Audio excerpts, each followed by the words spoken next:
is enough for me. Winner never meant to be a quitter. Hey, Apostate Ashley here, your favorite ex-pastor, now atheist. I have the pleasure of speaking with Dr. Donald Prothero today.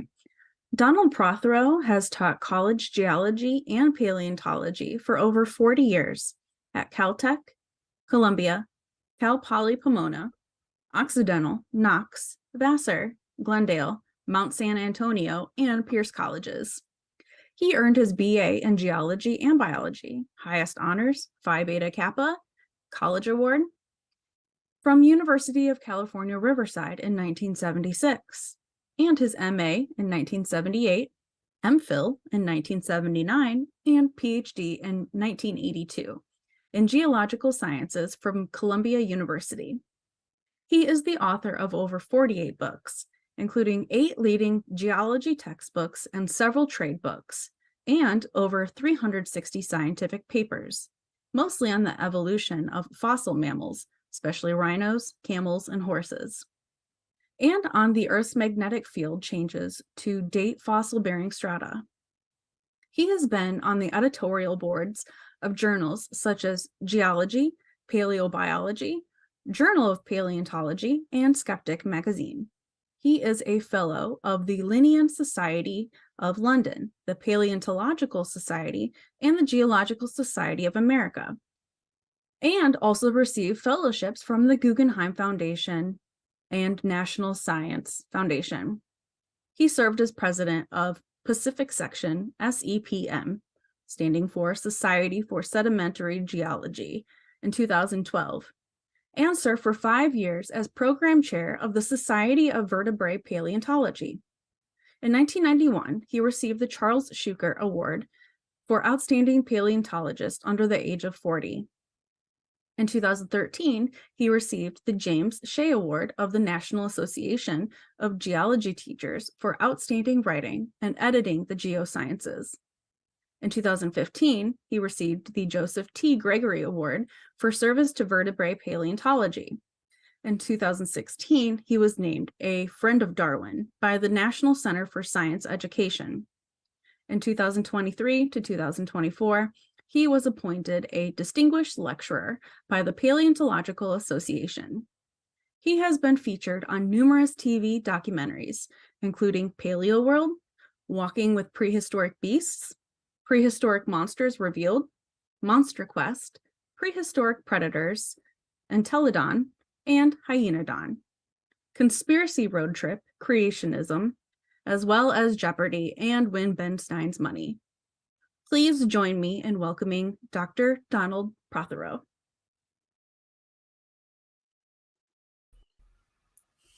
Hi, how are you? Hello, Ashley. Thank you for inviting me. This is great. Yeah, that was quite a bio. Oh, sorry it was too long there. No, it's impressive. So, how are you doing today? Okay, good. I don't have to teach today, so I'm taking it a little more easy. But most days That's I'm good. in teaching. So That's how you spend most of your days?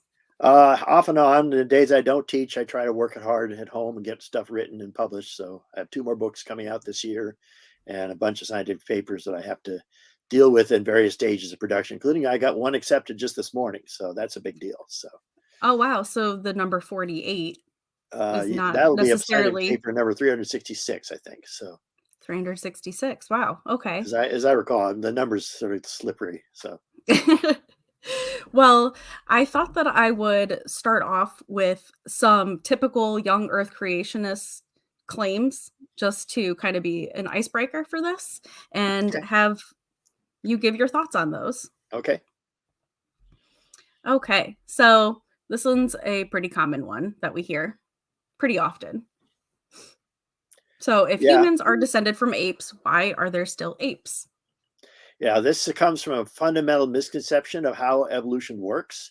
Prior to Darwin's book in 1859, people thought that the life was like a steady climbing up a ladder or climbing up the stairs of life, and that there's a chain of life from primitive things to more advanced things, and that's where the phrase missing link comes from. That has never been valid a view about life ever since Darwin's book came out in 1859. Life is about branching, where a parent taxon gives rise to a daughter taxon, and they both live side by side. And sometimes live to coincide for a long time. And the analogy I like to use is when you were born, your parent didn't automatically die. Your dad didn't automatically die. And your grandfather may have been alive as well, right? You overlapped in time with your grandparents and your parents most often, which means you're not talking about something marching up from the ooze up to humans. You're talking about multiple branching. Life is a branching bush or a branching tree. And it does not mean that if one appears, the other one has to disappear. And that's why this is a fallacy, the way this is phrased. Apes are early branch, 7 million years ago. They separated from the human branch, and they're doing their job just fine. They survived pretty well, although poaching is a problem. And they're not competing with us. They aren't doing what we do. And so unless we, of course, wipe them out, they will coexist for us for a long time to come. Awesome. Thank you for that. So the next one is the Bible proves a young Earth and global flood. Yeah, this takes a long time to shoot down, but basically it's all about the credibility of the Bible, which I'm sure you've probably talked about in your various videos you've done. But the Definitely. biggest thing for me, as I emerged from religion in my teens, was to actually explore the Bible and find out what it really says. And the first thing you have to do is actually read it in the original. So I learned Hebrew and I learned Greek. The New Testament's in Greek, the Old Testament's in Hebrew. Although I'm not really good at them anymore, I did pretty well when I was starting out doing that. And the first thing you learn is you start studying these original texts and their form. We know that these things are full of mistakes. They're full of copying errors. They're full of lots and lots of things that are ambiguous, so we can't be sure what they said. And so, as you'll notice, if you look at any translation of the Bible, no matter who did it, there's a lot of differences in what they come out like because there's so much ambiguity. That's why you cannot take them literally. But what you learn even more as you get better at the native language of these documents, especially, for example, in the Old Testament, people who are much better Hebrew scholars than I have proven that the Old Testament is a mishmash, especially the first 6 or 7 books, the Torah and some of the others, are a mishmash of about 4 different sources that have their own signatures, the way they do grammar and the way they do certain things. And you can trace this down, for example, in Genesis 6, which is the one that has most of the description of the flood story. There are 2 stories interleaved with each other which don't agree. And people sort of try to rationalize this away, say, well, there were 7 pairs of beasts in one verse, but there are 2 pairs of beasts in the other. That's because they come from 2 different sources. And so once you can read this in the original language, you realize you can't take this literally because we simply don't know enough about what was really written and how bad it's been mangled since the time this happened. Okay, so that's the first problem. If using the Bible as a source for history makes no sense whatsoever because its reliability is highly questionable. I mean, just the fact, for example, if you learn Hebrew, you'll find out that the original Torah did not have vowel points, which is the way modern and classic Hebrew is done. And vowel points make a huge difference in the way words are pronounced and also the way they're interpreted.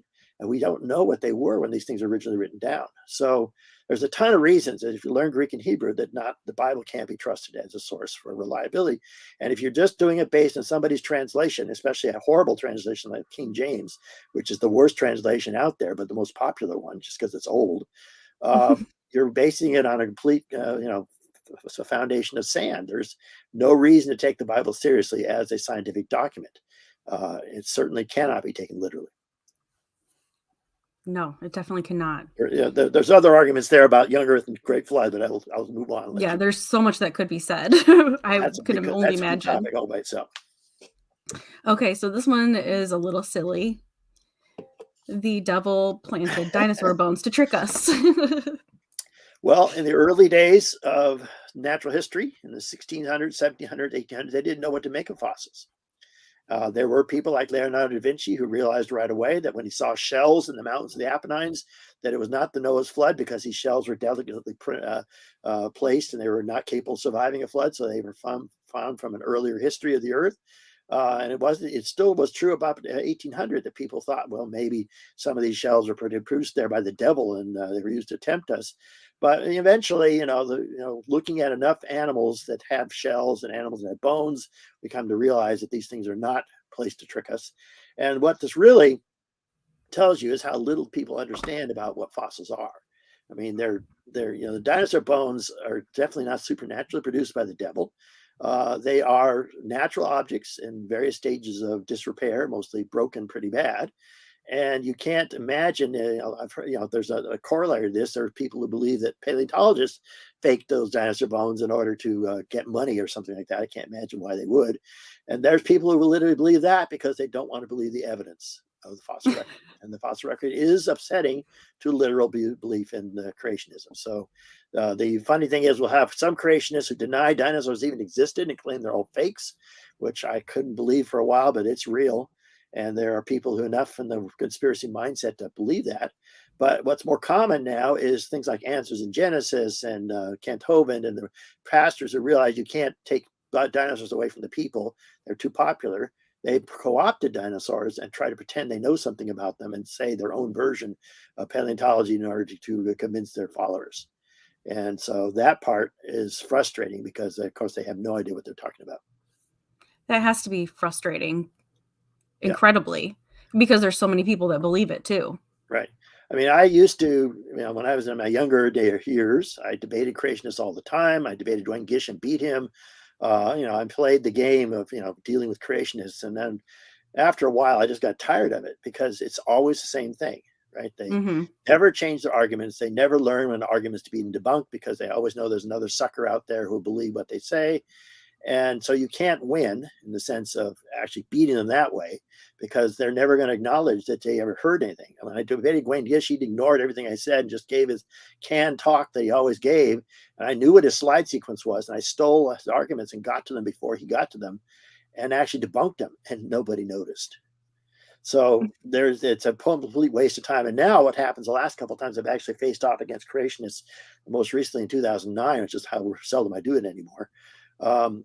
It makes me so upset because these people are basically calling me a liar, and they treating paleontologists with no respect whatsoever, and they try to do whatever they can to steer their audience and steal the credit and lie to their audience, pretending to be what I am, and that upsets me because it's now personal to me. Some people like Michael Shermer, a good friend who runs the Skeptic Society, can debate these guys and not get upset because it's nothing personal to him. It's just one more thing to debate.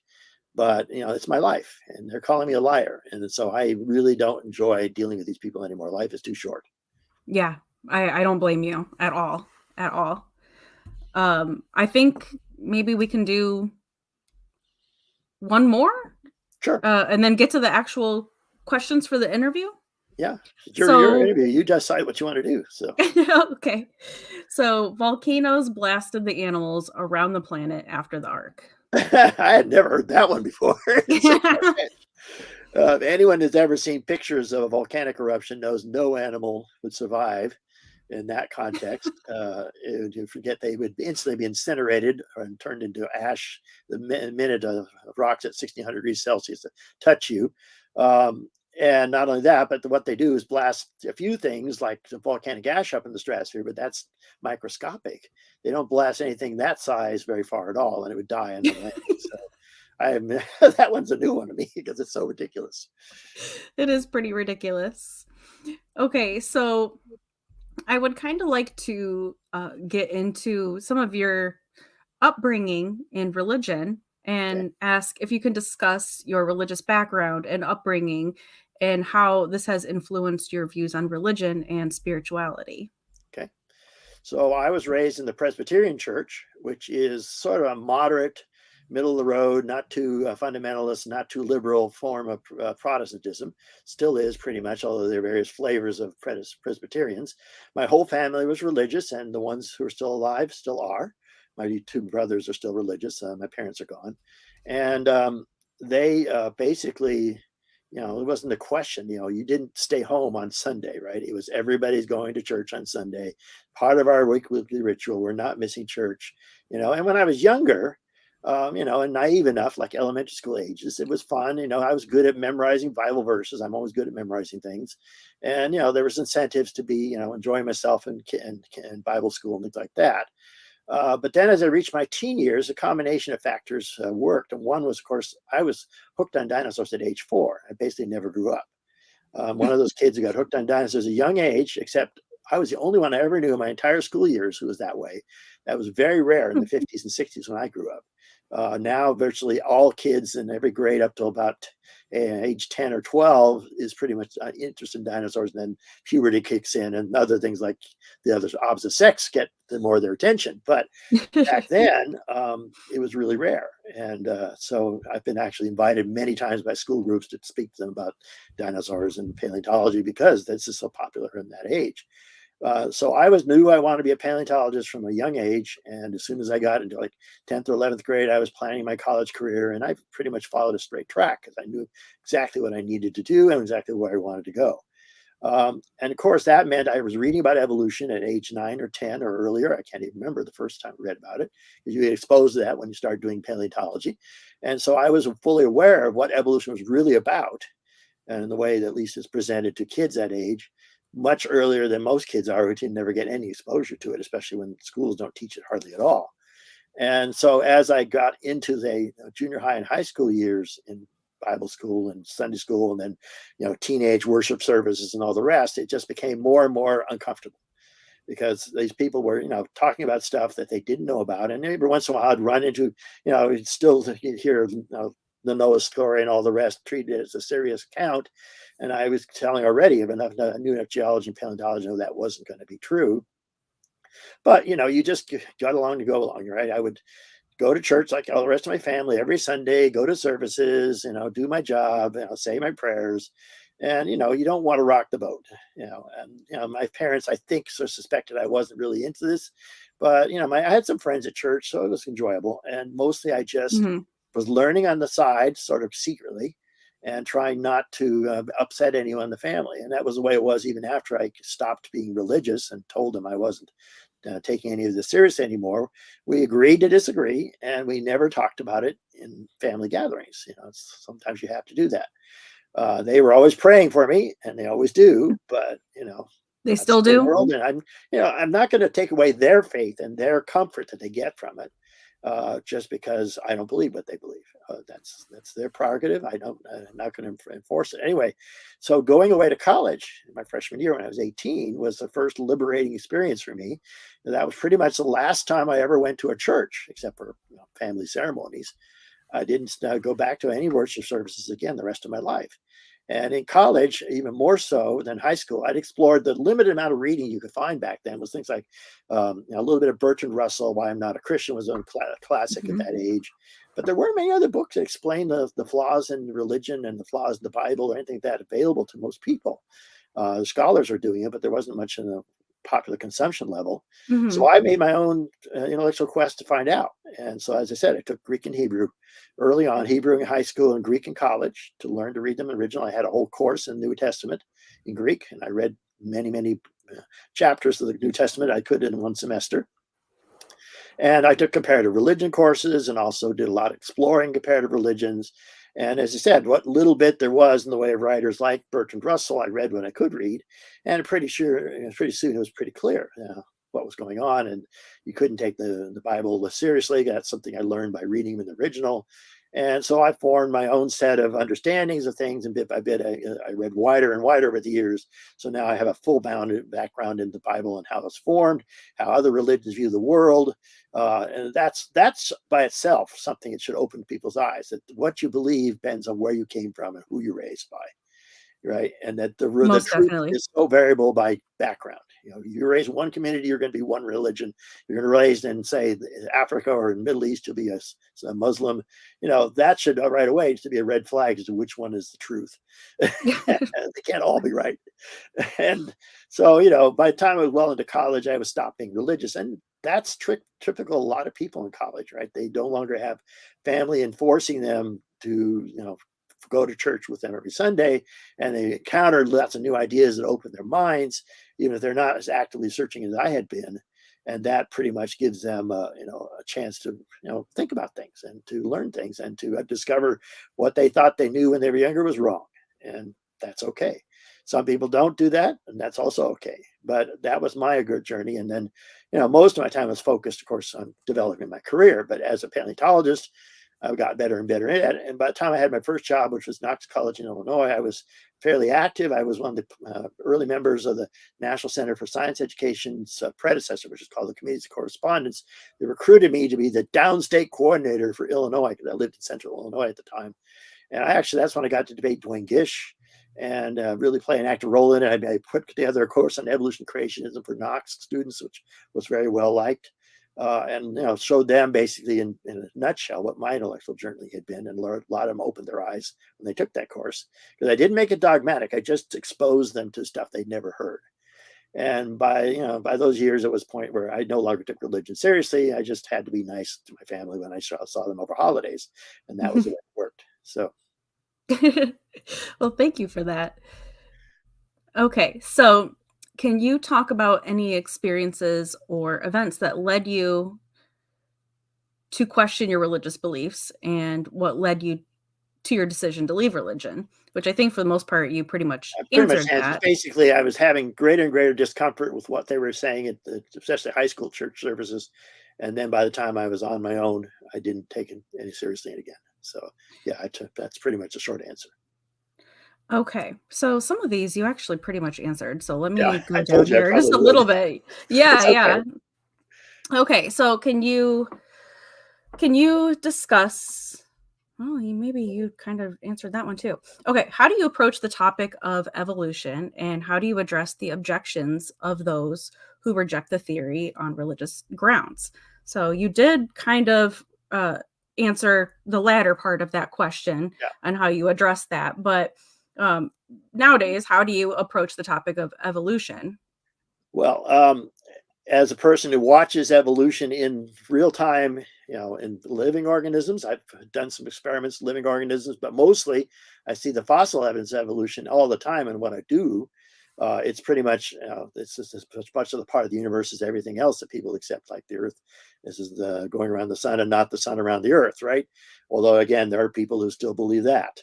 But that is something that to me is so patently obvious, because I actually work on it, I publish on it, I document it, that it just makes it as part of my everyday existence. And much of the time, what I'm writing about when I publish on fossils is about things we see in their evolution that are interesting to comment on. That's where the fun parts of paleontology are, is what kinds of things animals really do under those circumstances. And so that has been sort of bread and butter for me ever since my paleontological career started, with different kinds of organisms showing this. I spent a lot of time documenting the evolution of rhinoceroses in North America, which was one of my first projects I worked on, finally published as a book-length thing in 2005. I've worked on the evolution of horses. I'm currently working on the evolution of camels. I published a monograph on the javelinas or peccaries, the pig-like creatures of the Americas, back in 2 years ago. So I've documented the evolution history of a lot of different groups of animals, and that's been a great privilege to work on those things as part of my career. And so it's like breathing. Evolution is everywhere where I work. And so part of the reason I did what I've done with this is that I was so frustrated, especially when you get a person like Dwayne Gish, who doesn't know one bone from another, publishing a book back in the 80s and 90s called Evolution, the Fossils Say No. And everything in there is complete lie, because he doesn't know what he's talking about.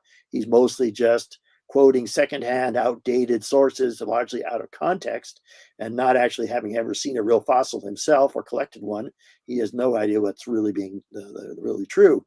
So as 2007, I had a book published called Evolution, What the Fossils Say and Why It Matters, which is now in its second edition, 2013. And so that was the first half of that book is entirely mostly about what we just sort of talked about, which is the nature of religious belief, the nature of scientific inquiry, the history of the Bible is in there to some degree. A lot of key topics that people misunderstand because of the way they're taught in this country. And I felt that was a critical thing to really get out of the way and then clarify what evolution is and isn't, and the history of how creationism has played these games all along. So that's all there up through and including intelligent design from the early 2000s. And then the second half of the book, I just document example after example after example of evolution in the fossil record, which it's all there if you know how to look. but you have to really present it properly for people who don't know how to read scientific literature, for anyone else to really see what's being said there. And so in that process, I really try to make it clear that this is what evolution is about. And this is why we know it's a fact, because there's this gigantic ton of evidence for it and no evidence that really stands up to close scrutiny against it. And so that book has actually done quite well. I mean, it's not going to make me a separate living, but I've sold like a lot of copies, and it doesn't get read by young Earth creationists who are in their faith at the moment. They're never even allowed to explore very far, not encouraged to read anything that the church doesn't approve. So I didn't expect them to read it. But mostly it's been very effective. And I've learned this from lots of emails and letters and people have sent me, for the people who are sitting on the fence and had probably been raised in a religious system, but also been a little bit exposed to evolution, but they weren't sure, and they didn't know what to make of it, and so on. And so that was the people that, the people who were sort of in the caught between the two worlds without a clear understanding of either one, that I was trying to write this book for. And it's been remarkably effective. A lot of people come to me and said, this book helped me understand this and clarify my beliefs. And that's what I was hoping for. I'm never going to change young Earth creation in this country. You're fighting too many forces there, especially the way fundamentalism, closets, sequesters all of its members, so they shut out the outside world and only listen to what their pastors want to say. And you're also fighting, science versus creationism is really science versus fear of damnation, right? You're not going to get a young Earth creationist who's diehard about it to ever listen to an argument, because a scientific argument is nowhere near as important to them as their salvation. And if they're afraid they're going to go to hell, they won't listen to anything else. And so you can't win that battle. And that's those people like you have to come out on your own. You have to find something that shakes up your faith and gives you a reason to start questioning and then reading more widely than their church recommends. And that is the only way you get out of that situation. I can't change those people directly, but once they start to, slip outside the church's bounds and look around, they might find my book. And if I've done that job well, then I'm happy. Yeah, I would have to say that I definitely would fall in that group of people that Right. And of course, is in this kind of on the country, you don't fence, get exposed to it in school hardly at all. So there's almost no chance Yeah, to get real evidence of evolution in front of students before it's too late.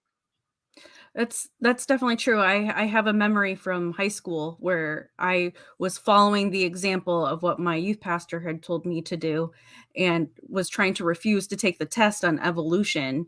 Yeah. And luckily my teacher didn't let me get away with that, but Good. that I didn't have much knowledge on any of that stuff at Right. all, and didn't even understand the concept that the word theory in science Right. Means was something not totally different. That's right. yeah, and Yep. so my basic understanding was very little, and Yep. then when I started to realize, oh, this is like a proven thing that evolution is It is. actually true. Scientific community, 99.99% accept it. Those who have anything to do with it accept it. It's just those who are not within the field like evolutionary biology or paleontology, who don't know the evidence directly and have strong religious beliefs, who may hang on to creationism.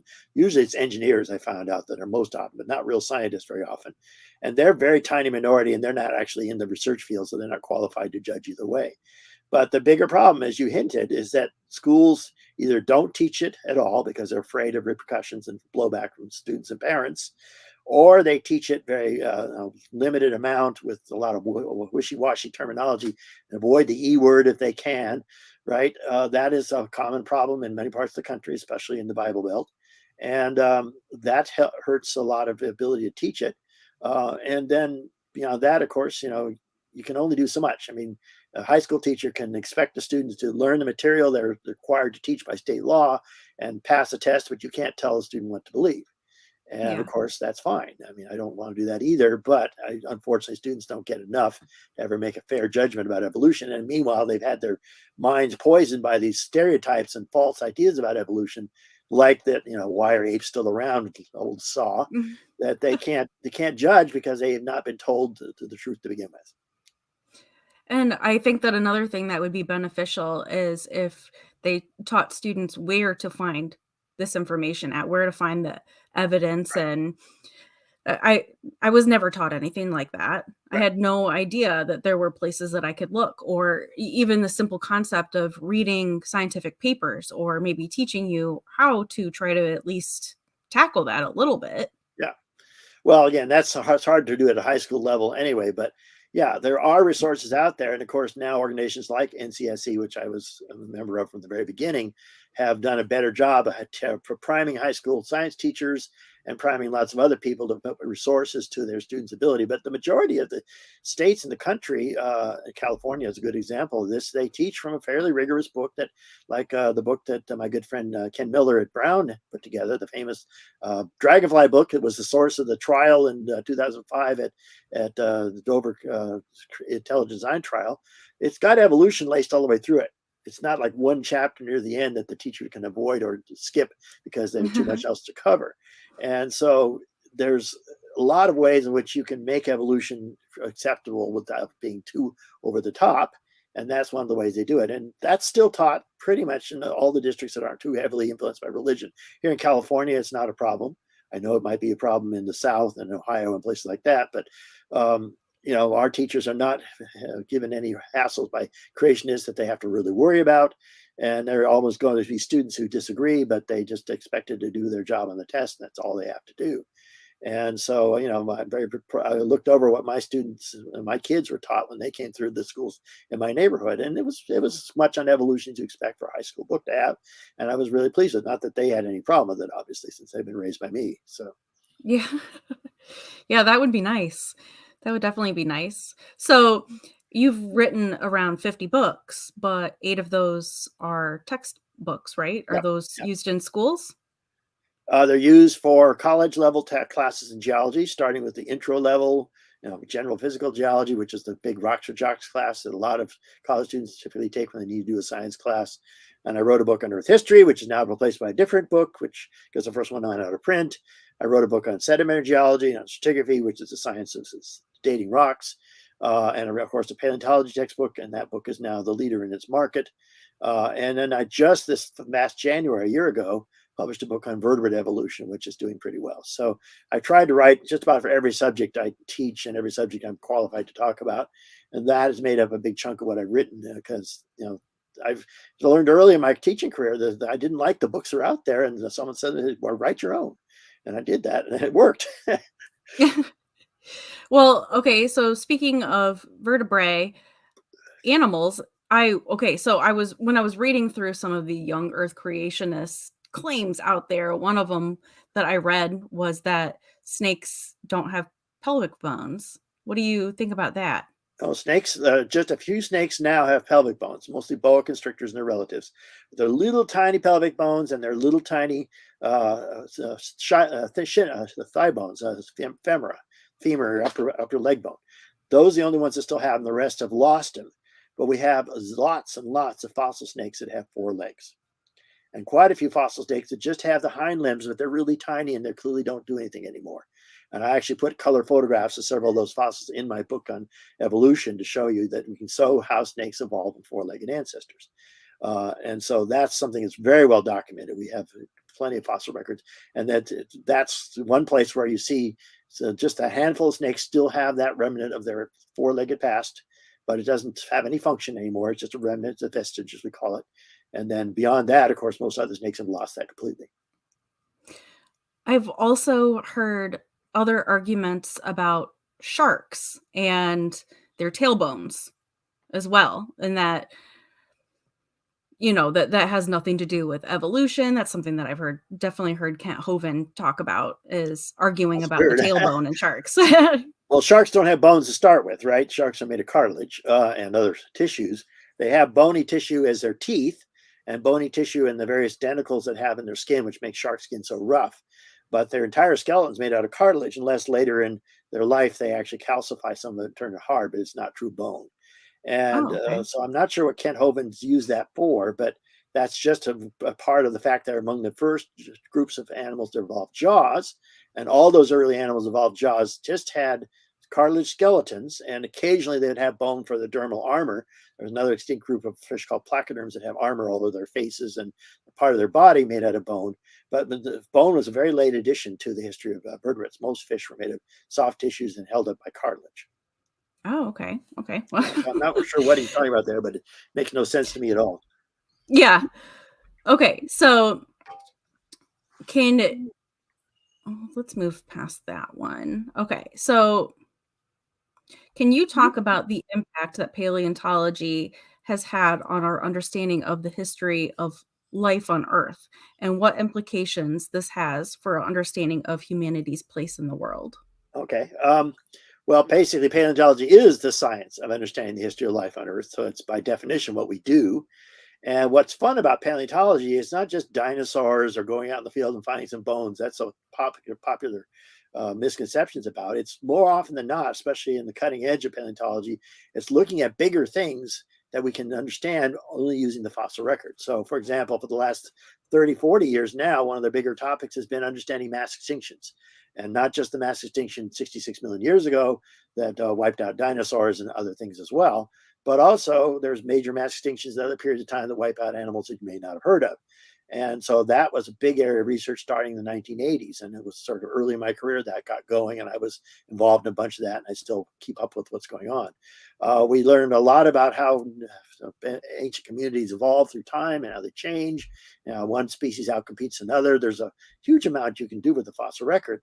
And more recently, what's become a popular trend is to take giant databases where all this information about which animals occur when and where, and then do a very sophisticated computer analyses of what kinds of things are happening at the same time, which are hard to actually see if you're looking too close. You have to sort of step back and summarize a huge number of animals in a huge data set and then run programs on it. You can see things that most people don't see. So paleontology is a very dynamic, very exciting field now. It's about as far away from the boring idea of just collecting a few bones here and there as most people think. In reality, most paleontology isn't done like you see in the media. I've collected fossils over my 40 years of field work, but my focus has not been on collecting fossils that much, largely because it's a very slow, very labor intensive, very limited thing you can do. And there's some people who are very good at it. My eyesight means I can't do it as well as some. But there's collecting to be done. But the people who collect are often not even scientists. They're just amateurs or people with a limited science background who have a talent for collecting, and that's great. And then there are people like me who are mostly scientists with a PhD and do mostly theoretical stuff and work with stuff that's already in the museums. But I used to only go in the field a little bit, and I didn't really make anything out of the stuff I found. My field work was mostly actually dating the rocks from which the fossils already have come. And that's where I mentioned my magnetic stratigraphy stuff. That was stuff that paid the grant bills and gave me grant funding for close to 35 years. But for me, the best collecting of all is in museum basements.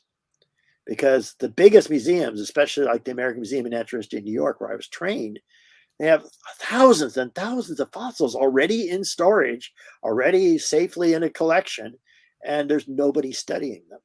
And there's lots and lots of stuff that's never been looked at by anyone other than the guy who collected it sometimes 50, 60 years ago, put it in the collections. It's been sitting there with nobody who's trained well enough to see what it is.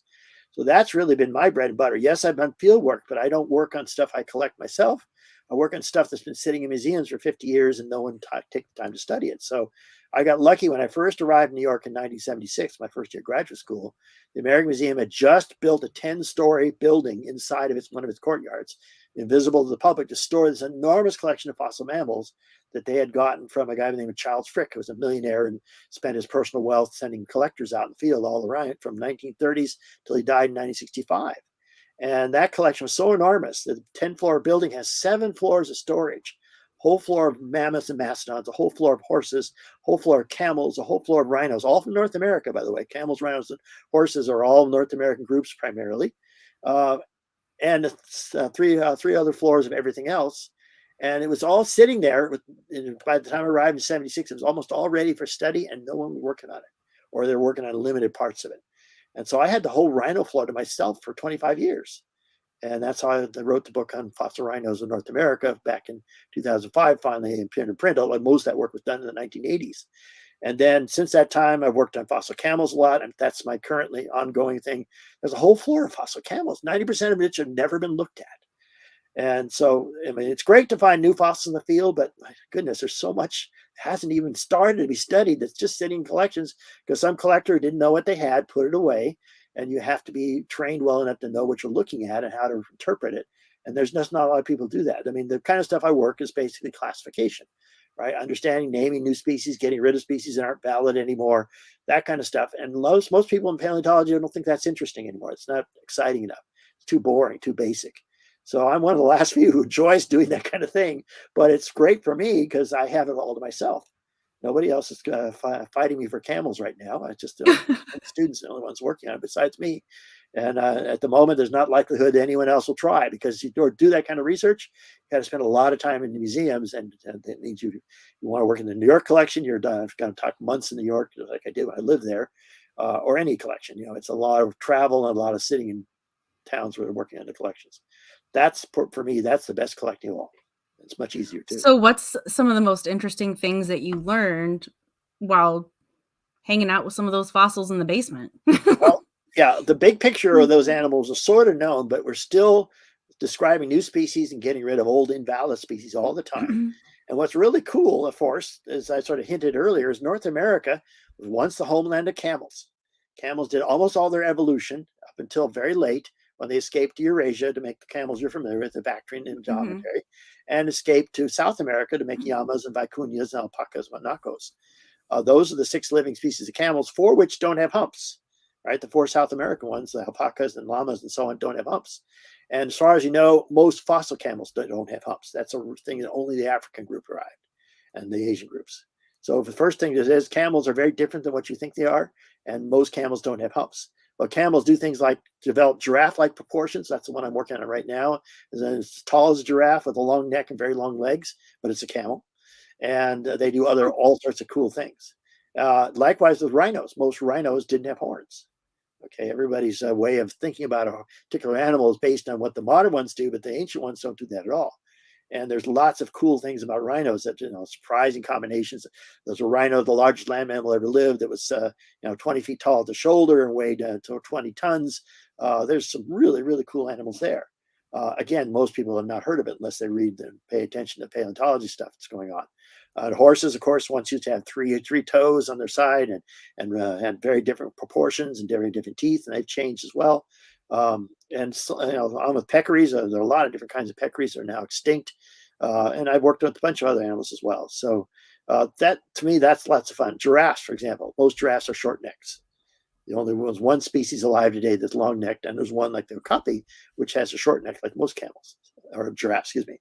So that's the part of what I enjoy doing, is working with these groups that, we sort of knew what their history is like, but all this new fossil material that's just been sitting in collections, gathering dust for 40, 50 years. And now finally people like me go in there and finally sort it out, get it figured out, get it named, the right names on things, get it described. Then all those people who put this in big computer databases can actually do something. Right now, they're basing it on outdated stuff that's garbage in, garbage out. Would you consider that some of your greatest discoveries, or? Yep. What you do in science, a lot of what you do in science ends up being outdated before you die. Okay. So sometimes it doesn't last a decade. My work on dating these rocks has held up pretty well for 40 years now, and I'm pretty happy with that. I don't think that'll change much. But the stuff that I think lasts the most and outlasts your lifetime is stuff like going in and doing the fundamental groundwork on getting all the names and the descriptions of these fossils done. Having a reference which has all the North American rhinos in it, updated and complete. So long after I'm gone, people will be able to use the Prothero rhino monograph and understand rhinos, because it's the most complete source you're going to get. And I doubt it'll be replaced for a very long time, because I got lucky. I got there the year that collection was available, first person in the door, basically. And I had thousands of skulls and jaws to work with, or there used to be just a handful of them, because the Frick collection has been accumulated and not studied for all this time.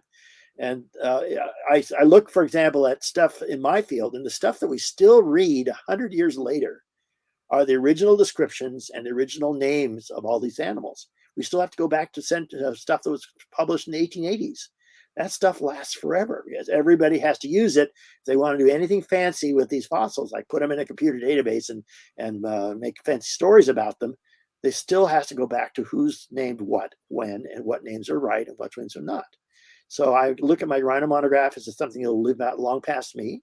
I'm hoping my camel work, which is also groundbreaking, because there's nobody doing this now, and there's zillions of specimens that haven't been published or studied, that stuff has life. It's my permanent legacy to my field that I do not expect to change very much. Some of the stuff I publish, will change. That's good. Science moves on.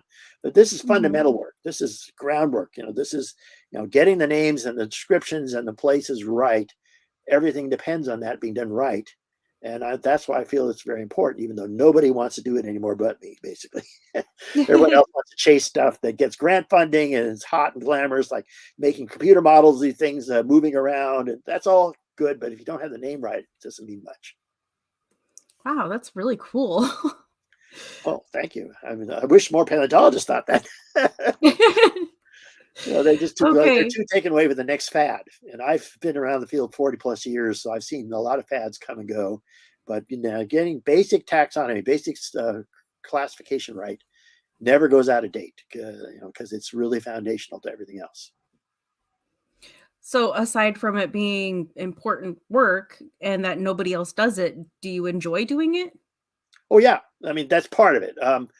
I got started on early when I was in the collections at the American Museum and got a hang of how to do that kind of work. What kind of things you look for to tell one species from another, and decide if the two different fossils might be male and female of the same species. There's lots of kind of things you have to look for, various tricks you employ to try to decide what constitutes a species. You have to do certain kind of statistical analysis in certain cases. But basically, it's just going back into a when we have big collections where we used to have 2 or 3 jaws of these things. Now we're drawers and drawers and drawers of these things. You have a really good sample to make a decision. Okay, this is only one species, or this is really 2 species, or this is one species with 2 different shapes, which are probably males and females. And you get the hang of how to do that just by doing it, right? And so I've been doing it since 1980. Well, then since 1979. And then the process, just keeps going because there's just more stuff to work on. And so I publish it in chunks all the time, and occasionally book length thing like my peccary monograph and my rhino monograph, and someday my camel monograph. Those things are my best legacy, other than my children, of course. So. Wow. So out of your 366 scientific papers, what are some of the ones that you're most proud of? I would say those are the ones that have made the biggest difference in terms of being long-term, having longevity past me, because I'm still working with stuff that was published a century ago. And that's how we know this stuff, from people who did it 100 years before me. But I've also done, I'm very proud of some other stuff I've done. I published this paper in 1989 that transformed the geologic timescale in the middle part where I worked, and redated the entire Eastern Oligocene, which had been misdated for 50 years. That was really a paper that a lot of people had to reckon with. It changed every book that had published before then, had to be redone on that one particular time interval. That was something I consider important. And in many ways, I think some more from the point of longer, bigger reach comes from my popular books. My evolution book has reached a lot of people. The books I've written that are on topics of science and nature, I've gotten a pretty good readership from. I have a whole series of books: The Story of Life in 25 Fossils, Story of the Earth in 25 Rocks. I've done a series of them with that format, and that's been pretty well accepted. And my textbooks seem to live a long time. At least my paleontology textbook is definitely, it's a whole generation of paleontologists had my book because it was the only one in the market that was widely used. And so I feel like I'm the father of the current younger generation of paleontologists. All know me because I'm the author of the book they all were trained on, which I feel is really, very rewarding to know that. So. Yeah, I can only imagine. So, okay, so I have a random question. Earlier I wasn't I didn't get to this one when we were talking about some of the young Earth creationist claims, but what is your response to the Earth being 6,000 years old to 10,000 years old or so? We have tree rings of trees that are older than 10,000 years old. You can count the rings. Okay, there's that, and there are dozens and dozens of ice cores where you can count the annual layers all the way back to 780,000 years ago in the case of a core in Antarctica called the Epoca 1 core. So we have actual physical records of times much longer than 6,000 or 10,000 years. And there's no way to explain that. You can't have multiple seasons in one year, right? You can have one winter per year. You can't have 10. So there's no way to get around those ice cores or those sediment cores, which have the same story. They record thousands of years of time, in most cases, millions of years of time, or just the fact we have trees, which have tree rings that are more than 10,000 years old. Right? They may not be alive now, but they have 10,000 years of continuous tree rings in them. That part right away shuts down any legitimate argument that they're only 10,000 years of Earth history or 6,000 years. Then beyond that, of course, then you go into the radiometric dating issue. And the course creationists will try all they can to discredit radiometric dating because, of course, it is what shows how old things really are. Except that, of course, they always get it wrong because they don't want to understand it. They want to just debunk it. And so they make fools of themselves when they make this or that claim, showing them that basically anyone who knows what they're doing that they're completely out of their water. And so for example, radiocarbon, they'll completely misunderstand its use. Radiocarbon works for very young objects, which for us is last 80,000 years, 60,000 years, about the limit of radiocarbon. You use it for archaeology, you use it for the last ice age. You never use it for a dinosaur because no dinosaur other than birds is younger than 66 million years. So you have people saying, oh, well, I radiocarbon dated this dinosaur bone. Well, anyone says that shows us they don't know what they're doing. They're just they're whistling in the dark because they cannot understand what they're reading well enough to have a cogent counter argument. And I've seen this, for example, it's common. And for example, Kent Hovind does this, and so does Ken Ham over there at Answers in Genesis. They'll say, oh, well, there was a forest in Australia that was dated 40 million years old, but then you ran radiocarbon on it. It was only 80,000 years old. Well, that's because they have used the correct methods wrong. Radiocarbon isn't supposed to work past 80,000. It's radioactively dead after that. So it's like saying, well, this clock has stopped and this clock is running, therefore the time isn't valuable. Okay, they're completely making mincemeat of their own arguments by not understanding how it works and using the wrong methods in the wrong context. So if you do the words work the right way, and by the way, geochronologists, the people who work with radiometric dating, potassium argon, and all those other systems, are both the most self-critical and harsh on each other of any group of scientists I know. They're very, very careful, and they're always critical of each other's work, so there's no way you can slip up without being caught. And they're not in a conspiracy, I promise you that. They tend to be very hostile to each other. They have these dates which come from multiple systems. Right? We have moon rocks and meteorites, which have dates from rubidium, strontium, uranium-238, uranium-235, and multiple isotopes all giving the same age. There's no way that's a coincidence. Okay, there's no way that's a mistake. And that's, to me, the most convincing argument of all. So how old would you say that the Earth is then? Well, the oldest Earth rocks we have at the moment are pushing 4.4 billion. But we have actual moon rocks, which are older. And we also have meteorites, which are older. And the oldest meteorites come from before the Earth formed. I actually have a piece of it in my office here, the Ende meteorite in Mexico. And it's currently the oldest thing dated, 4.567 billion years old. Or 4.567. That's cool. You have it in your office? So that's the oldest object you'll run into. And the only way you'll see anything older than that is go to a museum and touch a meteorite there, because that's the oldest object we tend to have. Oh, wow. That's really neat. That's neat that you have that. Yeah, I just bought it off the internet. The little chip of this famous meteorite, they're still out for sale there. And I thought, okay, this would be cool to pass this around to my students. And yeah, for sure. The oldest object that's ever been dated. So how do you see the relationship between science and religion impacting society, especially here in the United States? And what can be done to promote understanding and respect between the different perspectives? Well, that's a very frustrating thing for me, because as a scientist, I'm watching year after year getting worse and worse this problem of science and nihilism. It comes from creationism, of course, which is the first battle I fought in my career. But in recent years, it's been wrapped up in this right-wing creationist, religious, conspiracy not thinking. So now climate denialism is in the same boat. And for most religious people who have reject evolution also reject climate, not because they understand any of it, but because they simply don't want to learn about it, and it doesn't suit their GOP masters to give them the truth. So we have climate denial. It's a big problem in this country, and it's gotten worse in the last 8 years, especially since Trump came along, where they basically, even the president was a climate denier. So that scares me, because I also do work, publish in Paleoclimate, and I keep up with the research there. And so, this is real, and it's very scary to every scientist who knows what they're talking about, what climate change is doing. And already people now are beginning, 70% of this country is now beginning to accept it, because we've had so much in the way of freakish weather that's indirectly or directly caused by climate change. All this is very concerning, and it's not going to go away if you pretend it doesn't exist, which is what this, right-wing bubble does now. It has locked itself up against evolution and climate change, and we saw, in of course, 2020, refused to accept vaccination as the godsend it was. Okay, they forget what it was like before polio wiped out kids, and the smallpox killed a quarter of the population in some parts of the world. My mom had polio, and she merely died of it. And yet they think, vaccination is an evil conspiracy, and they're just asking to die. It's basically, they reject modern medicine, you get witch doctor medicine instead, or faith healing is what they'll probably do. Yeah, a lot of American pastors really have a big hate with vaccinations, Yep. and will It's very, very bad. encourage Some churches, their especially. Yep. And that's yeah, sad because they'll they're basically asking to die. Okay. Mhm. Modern medicine has made our world a much better place. Most women don't die in childbirth.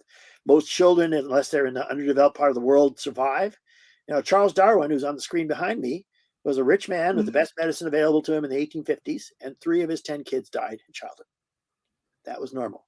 So, 30% or more kids died in childhood, and more in most parts of the world. Still happens, of course, in the undeveloped part of the world. That's so the blessing. Modern medicine has made lifespan go up and made pregnancy and childbirth much less dangerous. And most children, unless they're in an underdeveloped, poor part of the world, survive to adulthood. And we forget this because this has only been 100 years or so since it's been true. And yet we still reject these childhood vaccines that are the major reason children don't die at age 2 anymore. Okay. That scares me. And this is a problem when I wrote my book on climate denialism and science denialism, which was written back in 2013. At the time I wrote it, it was mostly about the anti-vaxxers who were afraid of measles, mumps, rubella vaccines. But then, of course, COVID changed the game completely. And now whole swath of society refuses to protect themselves with the best that modern medicine has to offer. yeah, I can even I can even say that for myself, I have MS, Right. and when I wasn't on medication, I was relapsing one after another, Yep. and there was no prayer that was helping me at all. Right. But the moment that I was put on medication, that has obviously been put through clinical trials and proven to work and why it works, I have been in remission for a while, and that's thanks to science, You thanks can to thank medicine. science for that. And yet Yeah, people will say, "Oh, I don't want to believe in science. I don't believe in climate change. I don't believe in evolution." They're alive because what science has done for them. And that's pretty, in my mind, pretty ungrateful to reject the thing that makes it possible for you to even be here in the first place. yeah. You have all these objects that we take for granted, like our electronics, our cell phones. You better thank science once in a while. They did saved your life, and they make life the way it is. And we wouldn't even be doing this interview halfway across the country without the power of computers. So, Exactly. Yeah. It's a great point.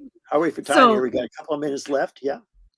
yeah, we are at 57 minutes right now. So, let's see. We can so let's say, what advice would you give to individuals who are questioning their religious beliefs and seeking to understand the role of science in their lives? I would say the first thing to do is go read. Okay. I mean, much of this stuff you can just pop it up. There's videos as well. And some people prefer to learn by videos rather than reading, and that's fine. But there's tons of good websites now that have videos that explain evolution well, starting with the NCSE, the National Center for Science Education, which is the one that pretty much handles all the educational problems that high school teachers have about evolution. And climate change is now part of their purview as well. Watch the videos are out there. And if you want to read, my book addresses this question when it comes to evolution, especially published in 2009, which is called Evolution: What the Fossils Say and Why It Matters. That's And if where you're can that be willing to open your found? mind and learn from people who've actually done the work. And in my case, spent the time studying the fossils myself, and not somebody who like Kent Hovind's never seen a fossil. Okay, then you're going to find new things you didn't know. Okay. And you just got to open your mind and be willing to trust the fact that there's a world outside what you were taught as a child. And Yes. unfortunately, a lot of people find that scary and don't want to drift too far from their families. And it's, being a black sheep in a town where everyone's religious, and the first question they ask you after they ask your name is, "What church do you belong to?" That is a tough thing to pull off.